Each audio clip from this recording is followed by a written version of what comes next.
นี่เนาะเอาลงของแพของมันแล้วก็ฮาบบัดนี้ฮาบเต็มรถซิ่งนมเที่ยวเนาะนะโปรเตกเก็บบนก็มาเซลานแกปัดโบราณอ๋อพี่น้องเขากำลังถามว่าถ้าว่าเขาเจ้า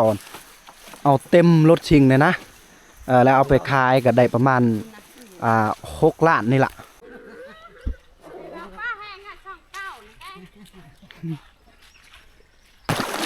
หลายๆคนมาช่วยกันคุณก็เจ้าคนเอานะเอากาบทักทายสบายดีพ่อแม่พี่น้องและ FC ทุกๆคนที่นะฮะในมื้อนี้เฮาก็ได้มีโอกาสจะอัปเดตคลิปให้พี่น้องได้เห็นนะได้รับชมจะเป็นคลิปที่ว่าชาวบ้าน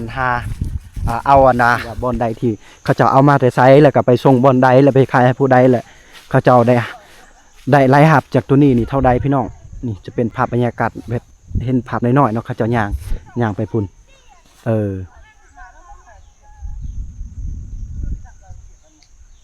เห็นบ่พี่น้อง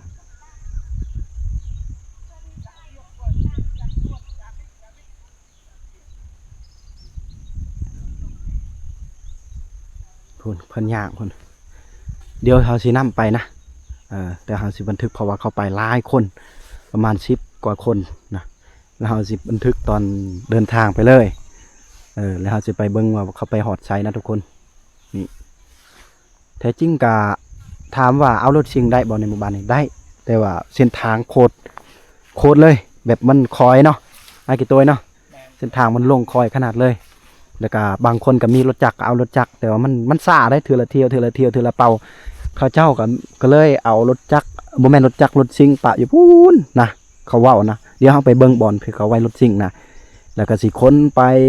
เอาไว้ยันประมาณคนละ6 เที่ยวเขาเจ้าว่าเองนะคนละ6 เที่ยวก็สิเต็มรถซิงแล้วเอาไปขายได้เท่าใดเดี๋ยวไปถามเพิ่นเลยไปนำกัน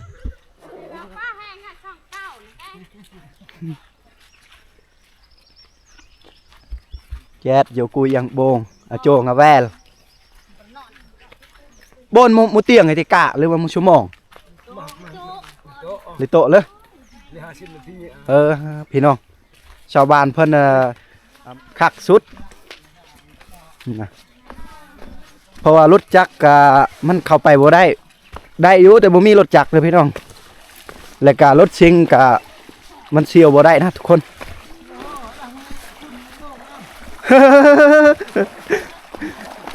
อย่าได้โตอย่างโบง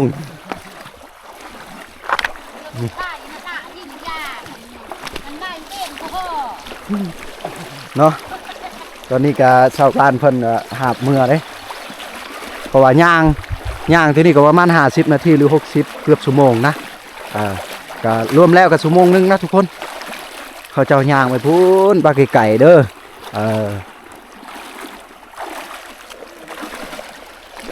ตัวนี้กับผู้เอาปลาใส่มองภาษาเฮาเอิ้นว่าลายเด่น ลายแกลงเราบ่แล้วราวช่างโอ้เพิ่นยังมาทางได้ใส่นะล่างไว้ อนามัยไว้เด้อทุกคนบัดแล้วเพิ่นสิใส่ให้ยังมีขี้เหงื่อยังนะเด้เพราะว่าไล่เที่ยวเด้อเพิ่นมาเอาอีกจักหน่อยนะไงตาปื้มยังไงก็ต้องมาไงตึบแก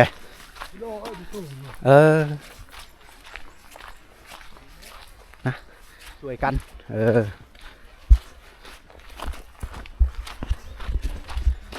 นาโบไล่เหรอนะอันนี้ไล่เหรอลังมะช่วยนะเจ้าพี่ต้องมาโบนั่นล่ะโอ้อันนี้เขามาช่วยนะแต่ผู้เป็นเจ้าของยังมาทันได้มาเลยทุกคน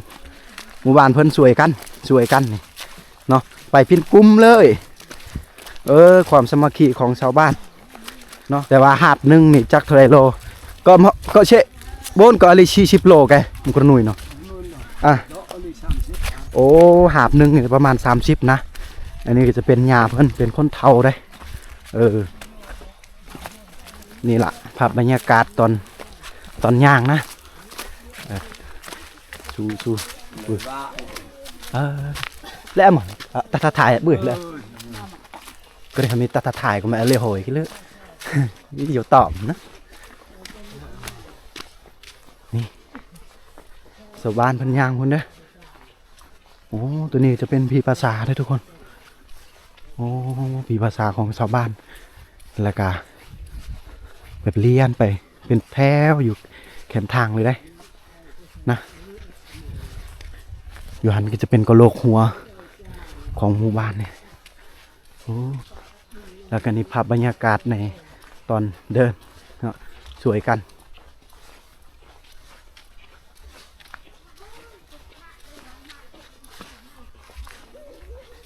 ก่อนจะใส่เงินทุกกีบทุกบาทกับบ่แม่นง่ายก่อนจะได้นะก็ต้องได้แบกได้ฮาบได้นี่นะคนเฒ่าคนแก่นะก็ช่วยกันคนหนุ่มนะผู้แสกผู้สาวตัวนี้ละต้องใส่เวลาอีกก็บ่แม่นแต่เที่ยวเดียวนี่นะหลายเที่ยวก็ได้ยินนะปู่ย่าเพิ่นเว้าว่าประมาณ3 หรือ 4เที่ยวมื้อนี้นะบักไกลๆได้เพิ่นหาบนี่นะไก่เด้อทุกคนนี่เฮากำลังย่างเบิ่งเขาเจ้าครับบรรยากาศที่เขาเจ้ามาเอาเปลือกมายังโบงเฮาก็ย่างไปน้ำกันน้ำเขาเด้อ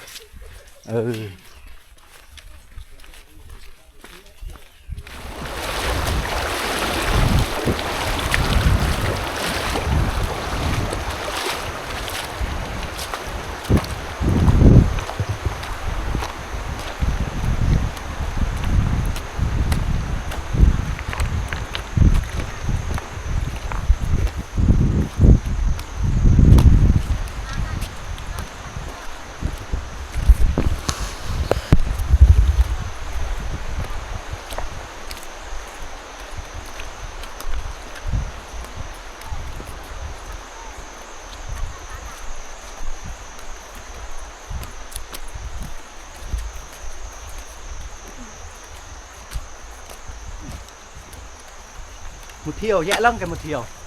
đúng chơi thiều pênh một tập mà lục xình ở đây lệ ngả gái anh nhỉ mình phải kết thiêu rồi kịp thiều chứ đây này đi đường người nội mà thiêu bây giờ chỗ tôi lục xình rồi đấy cái nó cái khai quay nhỉ cái nào đó cùi đại nổi à cái nào chưa hợp ai lăng chỗ lằngเขากำลังถามว่าอันนี้ก็เอามาแต่ว่านี่บอมเขาว่าแม่นเลยเด้ตัวนี้ป๊อพี่น้องเอ้ยต้องใส่เวลาพร้อมกับยันคันแข่งของชาวบ้านเพิ่นหาปะบักหลายๆเป่าแล้วเพิ่นพกไว้นะยันเวลาฝนตกมันก็สิเกมเฮาอีกได้ตุยอีกได้ตัวนี้ก็แม่นเบิดแล้วนี่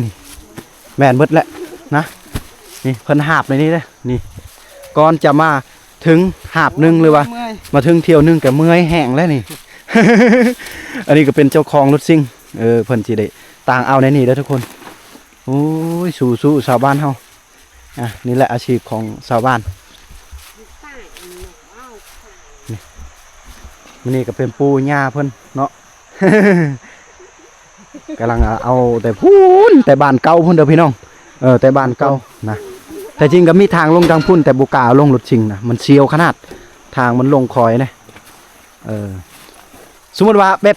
เต็มรถชิงนมเที่ยวนั่นนะโปรเตกเก็บบนกับมาเซลานแก ปัดตะโพนลาน อ๋อพี่น้องเขากำลังถามว่าถ้าว่าเขาเจ้าเอาเต็มรถชิงเลยนะแล้วเอาไปขายก็ได้ประมาณ6 ล้านนี่แหละแต่ว่ากระสอบนึงนี่ก็ประมาณ30 โลก็มี20 โลก็มีประมาณนั้นนะนี่เพิ่นก็สิจับนี่จะเป็นกระสอบน้อยๆเด้อก็ซ้ำนั่นแหละทุกคนเพราะว่าทางมันไกลในการเดินทางแต่ว่าเต็มรถซิ่งนี่ก็เอาไปขายก็ได้ประมาณ7 ล้านหรือว่า6 ล้านหลายชุดก็บ่นะเพราะว่าบรรทุกบ่หลายทางมันยากเขาสิเอาไปเฮ็ดแบบยาพื้นเมืองได้เอาใครส่งให้คนเวียดโอ้คักสุดตัวนี้นะนี่อันนี้เที่ยวที่1ก็ได้ผู้ละเป้าผู้ละซอบนี่แหละเขาสิไปอีกเบิดมือประมาณได้โบนเอาเกิดมณะทุปัดเที่ยวกันมองยังไงเบิดมือกับประมาณ6 เที่ยวต่อคนได้ถ้าว่า5 คนก็ได้อยู่เท่าใด5 6เท่าใด5 6 30ประมาณนั้นก็ได้6 เที่ยวนี่ก็ได้เอามือได้แล้วเต็มรถซิ่งนะนี่แต่ว่าตัวนี้เพิ่นสิเอามือตอนแรงเพิ่นสิคนปะเบิดแต่บ้านในพุ่นนะแล้วก็เอามาปะกองอยู่นี่แล้วเวลาเฮาต่างรถซิ่งมันง่ายได้ ปึ๊บปั๊บปึ๊บปั๊บปึ๊บปั๊บรถได้บัดนี้นะแต่ว่าเราต้องไปค้นอยู่พุ่นก่อนเอามาก่อนเอามานี่ก่อนนะ เกิดสิประมาณนี้แล้วทุกคนนี่ก็เขาไปอีกนะ พอดีมีโอกาสได้มาถ่ายทอดวิถีชีวิตของชาวบ้านวิธีอาชีพของเขาเจ้ากาชีพบ่แม่นว่าอาชีพหาเงินแต่ว่าจะเป็นอาชีพสร้างรายได้เสริมให้ชาวบ้านรายได้ให้ชาวบ้านเฮาแต่ว่าไม่อันนี้เฮาต้องใช้เวลาในการปลูกแล้วทุกคนเฮาปลูกนี่ประมาณ7ปีหรือ5ปีไว้สุดก็4ปีได้เฮ็ดแล้วเปลือกมันถ้าบอกก็ประมาณ5 6 7ปีพุ่นแหละก็ถือว่าได้แน่กับบ่แน่เพราะว่าตะกี้หั่นมันบ่ค่อยได้มีหลายชาวบ้านก็พากันปลูกเนาะบ่แม่นแต่ผู้อื่นเพื่อนคมก็ยังปลูกอยู่แต่ว่าเนื่องจากตอนนี้มันพัฒนาหลายขึ้นด้านการเกษตรบอกว่าแต่มันต้นสาลีแล้วก็มีหลายอย่างนะคู่มือนี่นะมันบ่คือแต่ย้อนหลังตอนปี2005 2009ตะกี้นะมันบ่ค่อยได้มีหลายผู้บริษัทตอนนี้มันมีหลายเด้บัดนี้เฮาก็เปลี่ยนนะเฮาก็ปลูกแนวมันไล่หับได้แล้วก็เลยชาวบ้านเพิ่นก็ตัดตัวที่เฮาปลูกหั่นเอาออกเปลือกนะแล้วก็มาตากแห้งแล้วก็หลังจากนั้นก็สีเมื่อแห้งแล้วก็เอาไปการปลูกฟังบางทีก็สิปลูกมันแน่บางทีก็สิปลูกกล้วยแน่นะจะเป็นรายหับของชาวบ้านเฮานะประมาณนั้นละย่างไปน้ำกันเป็นตะม่วนเลยแล้วก็อีกอย่างทุกคนอันเส้นทางตัวนี้ชาวบ้านเพิ่นเฮ็ดเองได้ขุดเองนี่เป็นความสามัคคีของหมู่บ้านทางสมัยตะกี้นะโอ้ทางมักใหญ่ถ้าบึดทำอิฐนี่เฮาคิดว่าเขาดุดได้นี่นะพอเขาว่าบ่แม่นได้ชาวบ้านเพิ่นขุดเองนะทางมักใหญ่นี่บักนาๆชุงๆนี่ทุกคนโหสุดยอดชาวบ้านนี่สุดยอดความขยันของชาวบ้านเฮาหรือว่าความดุมั่นนี่สุดยอดเลยทุกคนแล้วก็ธรรมศาสตร์ก็งามเด้ธรรมศาสตร์ก็เขียวป่ายังเป็นบอนที่ว่าแรงรักษาป่าอยู่นะประมาณนี้ล่ะจะเป็นกระส่วนเพิ่นสิใส่รถซิ่งเมื่อกี้เด้อโอ้นี่หายหนอน้อย ผู้ละเที่ยวผู้ละเทือจริงๆมันก็สิได้บรรทุกหลายได้ได้ครับ ไวบ่ก็นี่หนอบ่นี่จะเป็นวัยรุ่นเด้อนี่แหละครับบรรยากาศที่ว่าหลายๆคนมาช่วยกันพูนกับเจ้าคนเอานะต้องได้ข้ามซองเทือน้ำนี่นะเพราะว่าน้ำมันไหลไปพุ่นแล้วก็มันคดมันโค้งประมาณนี้นะโอ้ค่อยๆย่างได้เกือบลมโอ้หน่อยกระรอกเยอะนะกระรอกเนี่ยย่างกระเดือแล้วมันกระรอกก็ไม่อันมอดลอยเลยแกก็ขอโทษขออภัยน้ำทุกคนบรรยากาศก็มืดๆในเพราะว่าตะเว้นกำลังสองแซงมานี่เด้อนี่พวกเจ้าของเขานะเต้นะกันนะยังมาอีกเจ้าของน้ำลังโธ่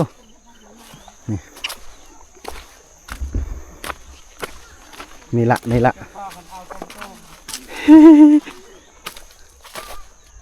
่อันน่ะของเจ้าของเพิ่นเด้อเจ้าของไอ้ยังเกาะเจ้าของอันน่ะหนยังโบงนี่เจ้าของเขาเนาะนายย่าเลยเต้นายย่านายโยแล้วว่ากันนะกันอยู่ไปว่านายย่านะเลยเขากำลังถามว่าของเจ้าบ่บ่าวแล้วว่าบ่แม่นเนาะของเขาเพิ่นมาช่วยเบิ่งเฮาไปเบิ่งบอลที่ชาวบ้านเพิ่นเอานี่นะเด้อทุกคนนี่นะคือเพื่อนที่ว่าเฮารีวิวให้ทุกคนเมื่อวานนี้แล้วก็จะมาเบิ่งวิถีชีวิตของเขาเจ้านี่เปลือกนะ แต่อันนี้จะเป็นของผู้อื่นนะทุกคนตัวนี้นะอันนี้ก็อีกเจ้านึงนะของชาวบ้านมันมีหลายเจ้าเขาเจ้าเฮ็ดแต่ว่าโตที่เฮาทายถ้าพี่น้องเห็นอยู่พูนเธอก็เจ้าช่วยกันเบิ่งเส้นทางนี่ครับมันก็โหดแล้วได้ทุกคน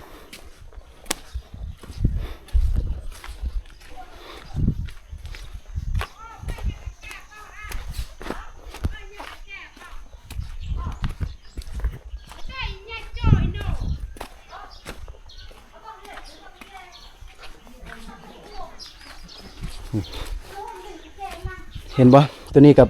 จะเป็นเปลือกอย่างโบงมัดของชาวบ้านนี่เขามาหลายๆคนนะเขาช่วยบอกว่าแต่พวกเด็กพวกผู้ใหญ่ก็มาช่วยกันเบิดนะจะมีความสามัคคีผู้ละเล็กผู้ละน้อยผู้ละน้อยๆผู้ละโลผู้ละ2 โลแต่อีกโดนก็มันก็สิแล้วได้นี่จะมาอย่างไงแกก็บ่ช่วยดักแด่แล้วงี้โปเอียนบ่ได้ดอกเตย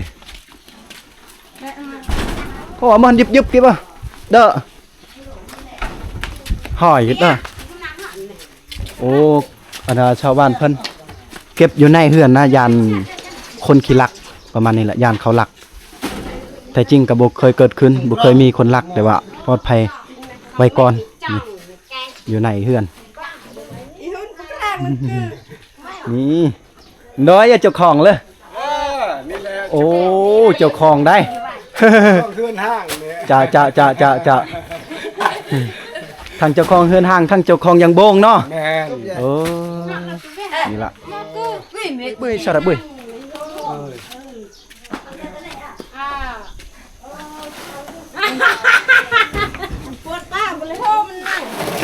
ข่อยกวางไงลักก็อย่าเปื่อนบ่าวกวางไงต้อย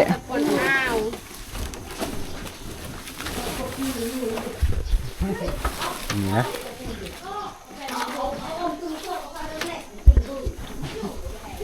ถึงมาเบิ่งยศละอึก็ชอบแกอุ้ยขออภัยดักเงินหมอยโน นี่ยังไล่ก็ชอบวะก็มองตัวนี้ยังบักไล่ได้ทุกคนก่อนเสียเที่ยวกันโนแกยศ ไม่กว่าไก่จอป้าคุณอย่างยังไล่เที่ยวเด้อทุกคนนี่นะโอ้โถนี่ทุกคน ยังอีกจะท่องเที่ยว โอ้ยัง2 เที่ยวทั้งหมดนี่กันแง่นดอกบนก็ali 6 ล้านกันดีกว่า โอ้ทั้งหมดนี่ก็ประมาณ6 ล้านได้6 ล้านกีบก็ประมาณเที่ยวนึงของรถซิงได้นี่แหละทุกคนเอาสู้เอาแม่เลยโยอาเชียร์นี่เนาะเอาลงของแพของมันเลยก็ฮาบบัดนี้ฮาบไปบอลรถซิงพุ่นบัดนี้รถซิงก็ต่างเมื่อไปขายพุ่นเด้อทุกคนแต่จริงกับบุมีไผอยู่ได้ ผู้นาลุงผู้เฮาลมเมื่อกี้จะเป็นเจ้าของเฮือนแล้วก็เป็นเจ้าของของยังโบงแต่ว่าผู้นี้ก็จะเป็นญาติพี่น้องของเรานะก็ช่วยกันก็จะช่วยกัน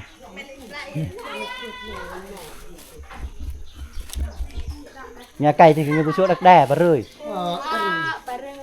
โอ้เด็กน้อยเพิ่นเอามาเก็บดักแด้ในหมู่บ้านนี่เนาะจะเป็นแมงบงนะแมงบงที่กินที่กินใบขี้เล็กนี่ละนี่เด็กๆผู้ที่มาเอาดักแด้เพื่อนสารบ้านซองกับมักงามได้ไงอลังการเลยเฮือนนี่จะเป็นเฮือนสมัยโบราณสมัยตะกี้นะคือเฮือนหลังนี้ตัวขึ้นกับมักงามเลยนะแบบปะไว้นี่จะเป็นบอลที่ว่าเฮ็ดฮีทนะนี่ละเฮือนเพิ่นนี่อันนี้จะเป็นเฮือนครัวของเขาเจ้านี่ลูกเพิ่นลงหั่นน่ะแล้วก็ยามเว้นนี่เขากล้ามาอยู่กับมาหาปูหาปลาหาแมงบงอย่างต่างๆทุกคนแล้วก็เพิ่นก็สิผักเซากินข้าวกินน้ำมาเฮ็ดกินเฮ็ดอยากได้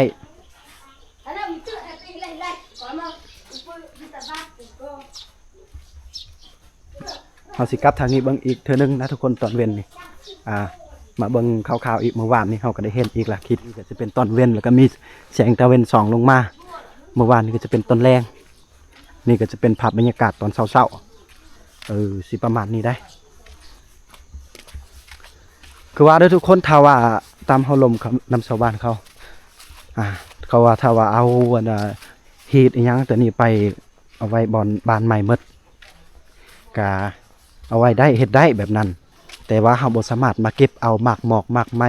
ผลปลูกอีหยังอยู่ในนี้บ่สามารถได้เฮาบ่สามารถเอาได้และกา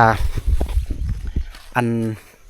ถ้าว่าเฮายังมีหีบอยู่นี่นะเฮาปะเอาไว้อยู่นี่ให้มันเฝ้าเฮือนเฝ้าซานจังซี่เฮาสามารถมาเก็บเอาหมากหมอกหมากไม้เฮาสามารถมาเก็บเอาผลปลูกเฮาจากหมู่บ้านนี้ได้อันนี้ความเชื่อของบ้านเฮานะเป็นชนเผ่าเฮาก็เป็นประมาณนี้เพราะว่ามักเผาวก็หลายมักมีก็มีและมักนัดบ่สิเป็นมักคามบ่ถ้าว่าเฮาย้ายเอาเมื่อฮีดเฮานี่เมื่อเอาไว้บ้านเก่าเบิดกะบัดเฮาสิเก็บเอาอีกยากได้ยากแต่ว่าฮีดเฮายังอยู่นี่เฮาสามารถเมื่อเฮ็ดกินเฮ็ดอยากหาปูหาปลาได้ตัวนี้นะทุกคนบ่เป็นหยังนะทุกคนเด้อตอนนี้เฮาก็ได้รับชมภาพบรรยากาศหมู่บ้านความสามัคคีของหมู่บ้านแล้วก็ไปเอาเปลือกยางโบงนะจะเป็นแต่บ่แม่นว่าอาชีพหาเงินของชาวบ้านแต่เป็นอาชีพรายได้ของชาวบ้านนะที่เป็นเปลือกยางโบงเที่ยวนึงมือนึงนี่ก็ได้ประมาณ6 ล้านกีบนะถือว่าหลายได้ทุกคนถือว่าเที่ยวนึงนี่รถซิ่งบรรทุกได้นี่ก็เอาเมื่อขายเวียดพุ่นก็ประมาณ6 ล้านนะอันนี้ก็จะเป็นชาวบ้านเฮาเด้อเที่ยวนึง6 ล้านกีบลองคิดบ้างทุกคนมันคือสีลุบหรือบอนะมันคือสีได้หรือบอได้นี่แต่ว่ากระเจ้าคนกระเจ้าหาบเลยนี่ไปเอาแต่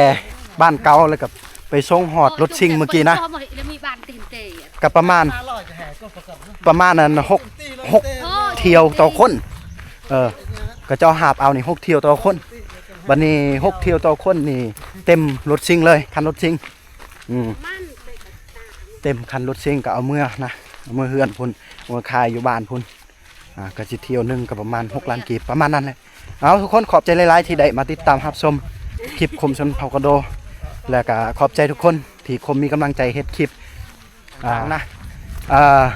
ให้ทุกคนได้รับได้ชมเนาะก็อย่าลืมกดไลค์กดแชร์กด Subscribe เนาะกดติดตามและกดกระดิ่งแจ้งเตือนเพื่อบ่พลาดคลิปใหม่ๆเนาะเพราะว่าเฮายังมีคลิปที่จะปล่อยในไว้นี่หรือว่าตอนแรงมื้ออื่นนะยังมีคลิปอยู่จะปล่อยให้ทุกคนได้รับชมอยู่ที่ชาวบ้านนะแล้วเท่านี้เด้อทุกคนเด้อ